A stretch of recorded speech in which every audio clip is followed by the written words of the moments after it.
মা, বাবা, ভাই, এই তিনটে মানুষ আমার কাছে যে কী সেটা হয়তো আমি কাউকে বলে বোঝাতে পারবো না। কিন্তু মা, বাবা, ভাই না থাকলে হয়তো এই 24টা বছর ভালো থাকা হতো না। আমি যখন জন্মেছিলাম তখন 2000 সালের বন্যা ছিল। বাবা তাই বন্যার মধ্যে দাঁড়িয়ে আমার ছবিটা তুলেছিল। এটাও তার কিছুদিন পরেই ছবি। তারপরে আস্তে আস্তে আসে আমার অন্নপ্রাশন, আর আমি অল্প অল্প করে বসতেও শিখি। আমার অন্নপ্রাশনের দিন মা আমাকে কত সুন্দর করে সাজিয়ে দিয়েছিল। ছবিগুলো না থাকলে বোধহয় জানতেই পারতাম না। ছবিগুলোই তো স্মৃতি, সারাটা জীবন থেকে যায়। ওই যে বম্মার কোলে দাঁড়িয়ে রয়েছি ডান দিকের কর্নারে, আর এই যে আমাদের বাড়ির সবাই। মা বছর বছর ঠিক ছবি তুলতে কিন্তু ভুলতো না। 1 বছরের ছবি, 2 বছরের ছবি, পরপর যতগুলো বছর আমি কাটিয়েছি এই পৃথিবীতে, তত বছরই মা মনে করে ঠিক ছবি তোলাতে নিয়ে যেত। মার কাছে তো ফোন ছিল না, তার জন্য মা স্টুডিওতে গিয়ে ছবি তোলাতো। মার কাছে সব স্মৃতি মা ধরে রাখবে বলে প্রতি বছরের ছবি আছে আমার। আস্তে আস্তে মা চোখের সামনে বড় হয়ে উঠতে দেখেছে আমাকে। কতই না ভালোবাসতো, আদর করতো। কখনো কষ্ট কি জিনিস মা বাবা বুঝতে দেয়নি। পৃথিবীতে হয়তো খুব কম মানুষই আমাদের নিঃস্বার্থভাবে ভালোবাসে। তাদের মধ্যে আমার দিদিভাই দাদুভাইও আমাকে নিঃস্বার্থভাবে এত ভালোবেসেছে, আর আমার জীবনটা এতটাই স্মুথ করে দিয়েছে যে সেটা আমার বলার ভাষা নেই। তারা হয়তো আজকে পৃথিবীতে নেই, কিন্তু তাদের আশীর্বাদ কিন্তু আমার মাথার উপর সবসময় আছে। নাচের ছবিগুলো দেখছি আর মনে পড়ছে সেই দিনগুলো কতই না ভালো ছিল। মা বাবার আদরে একটা ছোট্ট মেয়ে, সারাদিন নাচ গান এইসব নিয়েই আস্তে আস্তে বড় হয়ে উঠেছি।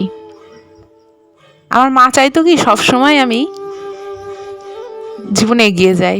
বাবাও চাইতো, প্রতিটা মা বাবাই চাই। মা বাবা কোনো কিছুতে আজ পর্যন্ত না করেনি, কোনো দিনও আটকায়নি কোনো কিছুতে। আমার যেটা ভালো লেগেছে আমি সেটাই করেছি। তারপরে আস্তে আস্তে বড় হয়ে ওঠা। আমি নিজে আমার ছোট থেকে বড় হয়ে ওঠাটা তোমাদের সঙ্গে আজকে শেয়ার করলাম।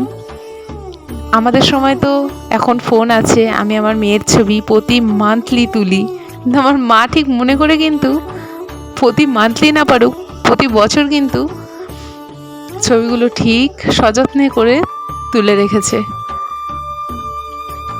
আরও একটা বছর শেষ হয়ে গেল না? যাই হোক, বছর তো এরকমভাবেই যাবে। আমরা জন্মদিন নিয়ে কত আশা করি, কিন্তু বছর কিন্তু এমনভাবে চলে যায়, তারপরে আমাদের আরও একটা বছর শেষ হয়ে যায়। এই ছবিগুলো আমার 11-12কার সময় ছবি, মানে 11-12-এ পড়তাম।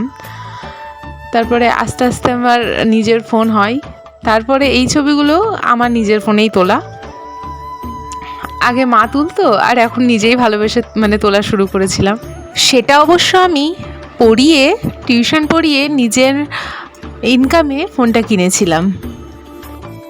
কথায় আছে না, যদি মানুষটা ভালো হয় তাহলে পৃথিবীটা সুন্দর। হ্যাঁ, তখনই আমার জীবনে এসেছিল কলেজে পড়তে পড়তেই এমন মানুষের এন্ট্রি যে আমার জীবনটা পাল্টে গেল।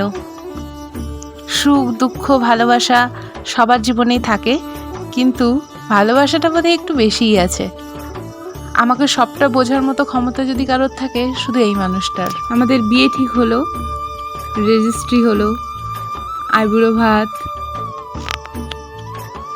প্রি ওয়েডিং, ফটোশ্যুট, সব কিছু করে টোরে, আমাদের মনে যত ইচ্ছা ছিল সবটা ফুলফিল হলো।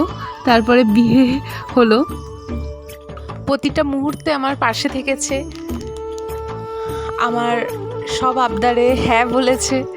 যাই হোক, আমি যার কাছে সব বাচ্চামো সব কিছুই করতে পারি।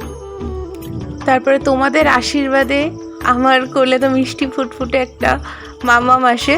তো যাই হোক, আমি তো ভীষণ এখন হ্যাপি। আর সবাই আশীর্বাদ করো এরকম হ্যাপিভাবেই। যেমন এই বছরটা আমার খুব ভালো গেছে, সেরকম প্রতি বছর যেন ভালো কাটে। আমার জন্মদিনে এইটুকু আশীর্বাদ আমি সবার কাছে চেয়ে নিচ্ছি বলতে পারো। তো কেমন লাগলো ভিডিওটা তোমরা অবশ্যই কমেন্টে জানিও। নিজের জীবনের কিছু কথা তোমাদের সঙ্গে আজকে শেয়ার করলাম। তো চলো, সাবস্ক্রাইব করো চ্যানেলটা, লাইক করে দিও। চলো আজকের জন্য টাটা।